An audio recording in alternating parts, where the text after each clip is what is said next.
Derek Ongaro, the Englishman, starting the Brazilian Grand Prix. Watch for green and go. The Brazilian Grand Prix is on. Coming through very well is Keke Rosberg, but it's Villeneuve into the lead with René Arnoux up into second place. Down into fourth position goes Alain Prost, and it is Villeneuve, this tremendously gutsy French-Canadian driver who is leading away in the turbocharged Ferrari. This car weighs 595 kilograms in comparison with the lower weight limit, and it's Keke Rosberg in second place. Rosberg, the Finnish driver, in the very lightweight Williams, and he's going right up alongside Villeneuve on lap one. It's a challenge now between the Ferrari and then the two Renaults of Prost and Arnoux. Well, it's a great opening series of corners by Keke Rosberg, but unfortunately I think he made a tactical error because he's in trying to go around the outside going onto the straight, and the turbos have swallowed him up on the straight. He didn't get out of that corner quickly because he was trying to deal with Villeneuve, which was over-ambitious, but he drove.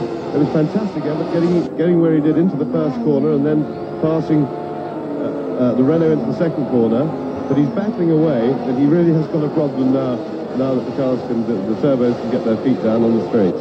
So it's turbos first, second and third. Ferrari leads with Villeneuve in second position. It looks like René Arnoux. Very difficult to identify the two Renaults with their drivers in white helmets. Yes, it's Arnoux second. Prost is in third position.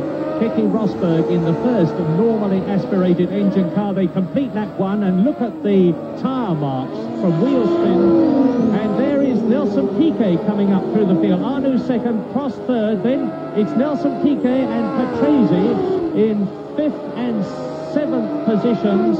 And Didier Pironi is well up in the second of the two Ferraris on lap two. Now, how long are the Michelin tyres, the Goodyear tyres? I'd forgotten for a moment that Ferrari have changed their tyre allegiance this year. So Villeneuve really pressing on. The two Renaults, which have actually got better chassis this year than the Ferrari, notwithstanding the fact that the English engineer Harvey Postlethwaite left the Fittipaldi team last year to go to Ferrari and design a new carbon fibre chassis for them, and that is what Villeneuve, the leader, is in. Yes, well, I was just watching him come down the straight there, because it's quite interesting to me to have a look, see how the Ferrari, as if the Ferrari has a slight power advantage, because Prost was ideally placed coming onto the straight to attack. Was it Arnoux? I've got the same problem. Yes, it's René Arnoux in second place. It's very antisocial, these two drivers who wear the same coloured helmet. But so that establishes the problem that Villeneuve is going to be very hard to pass. Well, just let's get this clear for you watching, that Prost has got red numbers. Alain Prost has got red numbers on his Renault, and Arnoux has got blue numbers. But it's still Villeneuve leading, Arnoux second, Prost is third, Rosberg is fourth, Piquet or Patrese. Piquet is fifth, then Pironi is in sixth position, and Riccardo Patrese is... Particularly unpleasant, it really shakes the old eyeballs about in their sockets.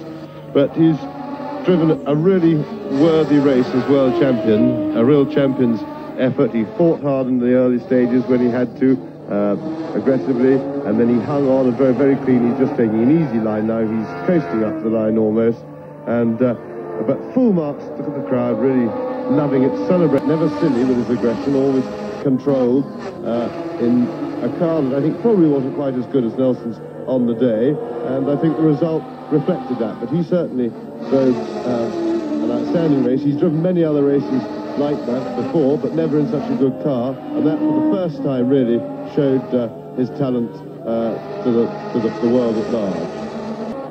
And I can hear, believe it or not, the roar of the crowd above the engines of the cars, and that is absolutely amazing. When Piquet comes out of the left-hander into the finishing straight, and there he is, and the Brabham mechanic